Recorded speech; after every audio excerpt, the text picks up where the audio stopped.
to 31%. Indonesia, Malaysia, Cambodia. Oh, look at Cambodia, 97%. We're going to bring it down to 49%. Ketika Donald Trump kembali mengobarkan perang dagang, dunia kembali menahan napas. Tarif tinggi yang ia kenakan bukan hanya menyasar Tiongkok atau Eropa, tapi berdampak sistemik ke banyak negara berkembang, termasuk Indonesia. Indonesia, dengan segala upaya memperluas pasar ekspor ke Amerika Serikat, kini harus bersiap menghadapi tantangan baru.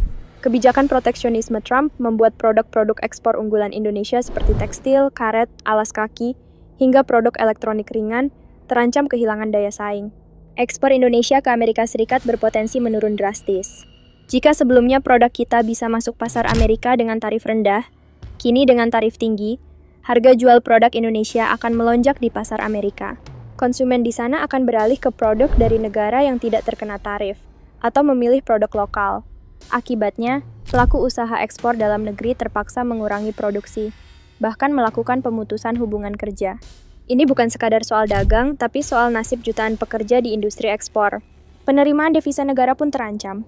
Ketika ekspor menurun, arus masuk dolar Amerika dari hasil ekspor pun berkurang. Ini memukul langsung cadangan devisa kita. Sektor perdagangan luar negeri yang selama ini menjadi salah satu sumber penguatan neraca pembayaran, kini menjadi lubang besar dalam struktur ekonomi. Devisa yang seharusnya digunakan untuk membiayai impor barang modal dan kebutuhan pokok menjadi lebih terbatas. Efeknya, investasi bisa tertahan dan pembangunan terhambat.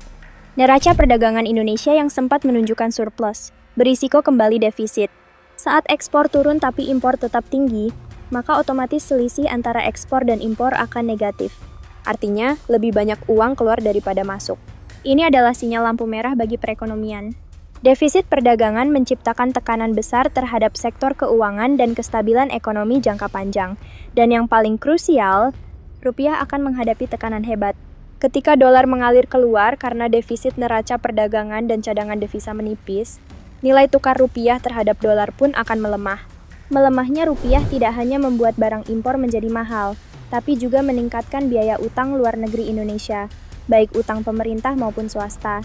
Inflasi bisa melonjak, daya beli masyarakat bisa tergerus, dan stabilitas ekonomi nasional bisa goyah. Kebijakan tarif tinggi Trump memang tampak seperti kebijakan dalam negeri Amerika, tapi dalam realitas global yang saling terhubung, setiap keputusan yang ia ambil bisa menjadi badai bagi negara lain.